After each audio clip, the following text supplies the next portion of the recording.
Ajjecha gamsatti fannoodhaan raawwate ilaalchisee ibsi ajajaan olaanaa Abooboodhaa baasee akka jedhutti finxaaleeyyiin fannootii fi humnoonni bulchiinsa naannoo Amaaraa godina Horroo Guduruu Wallaggaa aanaa Mooruu magaalaa Gamsaa keessatti yoo xiqqaate namoota 62 jumlaadhaan fixan jedha. Humnoonni kunneen mootummaa PP irraa erga hayyama argatanii magaalaalee naannawa san jiran hedduu erga dhuunfatanii booda kan hidhattoonni kun gocha kana raawwatan jedha ABO'n.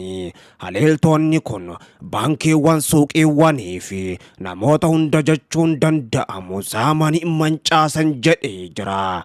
Namoonni ijaan argan akka jaanitti jechuun kan hime qabeenyaalee saaman mara baajaajii dogdoqqee yookaan motorsaayikiliidhaa fi konkolaataa asxaa poolisii naannoo Amaaraa itti maxxansametti fe'atanii deeman jedha. Namoonni finxaaleeyyii Amaaraa kanaan ajjeefaman baay'een isaanii ijoolleedhaa fi manguddoota haleellaa fixiinsaa san jalaa fiiganii ba'uu dadhaban ta'uu beekamee jira jedha ajajaan olaanaa Abooboodhaa ibsa baaseen.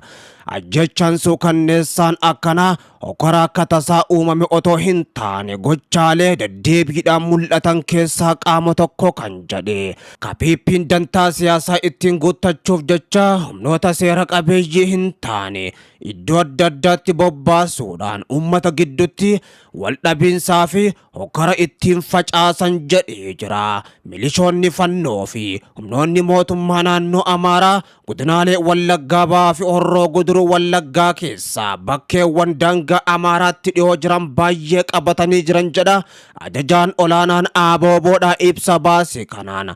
Aanaa Mooruu keessaa aanaalee jiran 21 keessaa 16 eeyyama PP'tiin humnoota kanaan dhuunfatamanii jiran kan jedhe ajajaan olaanaan Abooboodha. Humnoonni finxaaleeyyii kun akka qaama sagantaa muummee ministeeraa itti aanaa Dammaqaa Mokkonnooniin to'atamutti mooraa leenjii Birshaaloqoo kan Bureetti dhiyoo ta'ee fi bakka leellaan fixiinsaa kun itti raawwatamerraa kiiloomeetira 50 qofa fagaatu keessatti leenjifamu jedha. Ajajaan olaanaa Abooboodhaa ibsa baase kanaan akka jedhetti kana malees humni kun waggoota lamaan darban keessa fixiinsa harootti gaggeessame kan yoo xiqqaate siviilonni dhalattoonni Oromoodhaa 69 itti ajjeefamanii fi namoonni nagaa ammoo 52 itti buqqaafaman dabalatee haleellaa fixiinsaa hedduu raawwataa turan jedha. Humnoonni finxaaleeyyii kunneen waraana federaalaatii fi humnoota naannoo Oromiyaa maddii hiriiranii yeroo mara jiraattoota ajjeesuudhaa fi dararuudhaan duula shororkaa ummataatti hirmaataa jiran jedha ajajaan Abooboodhaa ibsa baase kanaan. Agamsatti ammallee reeffaawwan hin awwaalamin waan jiraniif jecha argamaa kan jiran hoggaa ta'u ammoo fixiinsa raawwatame kanaan lakkoofsi namoota dhumanii guutumattuu ammoo hin beekamne jedha ajajaan olaanaa Abooboodhaa ibsa isaa baase kanaan. Fixiinsa Agamsatti raawwatameef kan haala mijjeesse gurmuu milishaa Faqqadaa Abdisaatiin hogganamu kan WBO of fakkeessee naannoo san socho'u jiraattootarraa hidhannoo hiikuu isaati kan jedhan. Gurmuun milishaa Faqqadaan hogganamu kun ammoo fixiinsi kun raawwatamu dursee naannoo Agamsaatti bobbee jiraattootarraa hidhannoo hiikuudhaaf reebuu ka'e jedha. Kanneen mirga ummata Amaaraatiif falman jedhan humni mootummaa naannoo Amaaraa fi milishaan fannoo gurmuu milishaa Faqqadaan hogganamu kan ajjechaa bitooteessa bara 2022 godina Horroo Guduruu Wallaggaa aanaa Jaarteetti waldaa kiristaanaatti raawwatame dabalatee ajjechaalee hawaasaalee Amaaraa Oromiyaa keessa jiratan irratti ammoo raawwatameef itti gaafatamaa ta'e waliin hiriiruun akkamitti ammoo akka filatan hibboo namatti ta'a jedha. Akkuma loltoonni raayyaa ittisa biyyaalessa Itoophiyaa hangi tokko gara kaabaa gara lola Tigraayitti geessamanitti sirni PP'dhaa hidhattoota milishaa Faqqadaadhaan bakkeewwan baay'ee godina Wallagga Bahaa aanaalee Kirumuu, Limmuu, Galiilaa fi Giddaa Ayyaanaa keessa jiraatanitti bobbaase. Yeroo ibsi kun beetti ammoo humnoonni keenya hidhattoota milishaa kanaa fi humnoota naannoo Oromiyaa Limmuu Gilaalaa keessaa ari'ee baasee jira jedha ajajaan olaanaa Abooboodhaa. Sirni mootummaa Abiyyi yeroo kallattiilee hedduu jechuudhaan dhiibbaan ofirra deebisuu hin dandeenye isa mudate kanatti ammoo hawaasaalee gidduutti wal dhabinsa uumee wal irratti kakaasuudhaa fi daran ammoo hokkora uumuudhaaf shira xaxu jabeessee itti fufee jira jedha ajajaan olaanaa ABO'dha ibsa baase kanaan. Ajajaan olaanaa ABO'dha akka jaanitti akkuma maqmaqsaan Oromoon harreeyyoo ani du'e margiin biqilin jetti jedhu san mootummaan Abiyyi yoo irreen bultummaan isaa ammoo akka jiraatu hin taasifamne biyyattii daran ammoo hokkoraa fi burjaajii naquudhaaf akka waan isaaf danda'ame mara godhu beekamaadha kan jedhe. Fixiinsa agamsatti lammiiwwan hin hidhati yookaan ammoo siviilii irratti raawwatame jabeessine balaaleeffanna jedha ajajaan olaanaa ABO kun ibsa baase kanaan. Kana malees akka jaarmiyaalee mirga namummaadha hatattamaan haleellaa fixiinsa agamsatti raawwatame kanarratti ammoo qorannoo gaggeessan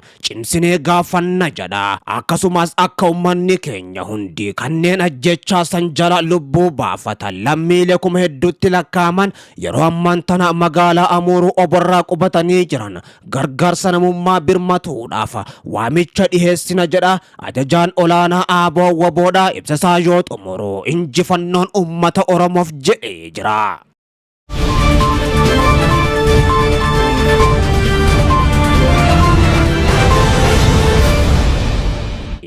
Hidhattoonni Oromiyaa keessa socho'an waraanni bilisummaa Oromoodha yeroo humnoonni mootummaa Abiyyi Ahmad Oromiyaa keessaa baafamaa jiran kanatti bakkoota hedduu qabachaa jiraachuu isaatu himamaa jira.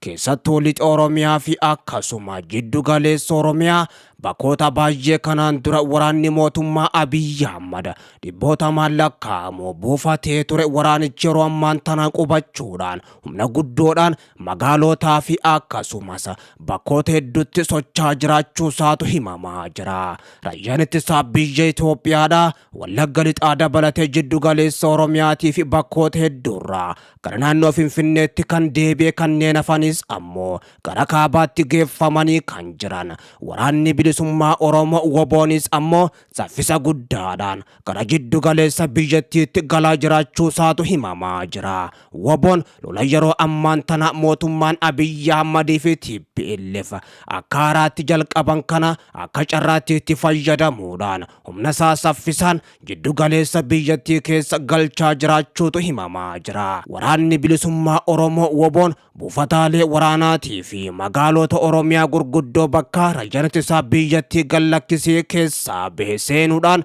yeroo ammaan tana opereeshinii akka barbaadetti gaggeessaa jiraachuudhaa fi meeshaalee gurguddoos buufataalee waraana Abiyyi Ahmad irraa goonfachaa jiraachuutu himamaa jira. Waraanni bilisummaa Oromoo WBOn yeroo ammaan tana iddoowwan garagaraatti bakkoota gurguddoo qabachaa kan jiru keessattuu buufataalee waraana Abiyyi Ahmad dabalatee warshaa sukkaraatii fi akkasuma kan simintootis bakkoota hedduutti qabachuudhaan mootummaa naannoo Oromiyaattis yaaddoo guddoo uumee jiraachuutu himamaa jira. Waraanni bilisummaa Oromoo WBOn haleellaa dhiyeenya kana jalqabeen milkaa'aa akka jiru kan beeksise ammoo keessattuu jiddu galeessa Oromiyaatti saffisaan bakkoota murteessoos qabachaa akka jiru beeksisee jira. Waraanni guddaan lixa Oromiyaa fi kibbarraa gara giddu galeessaattis adeemaa jiraachuun isaa himamee jira. Kana malees kaleessaa fi har'aan tanas viidiyoowwan garagaraa qoodamaa jiran. Waraanni bilisummaa Oromoo akkaan baay'atee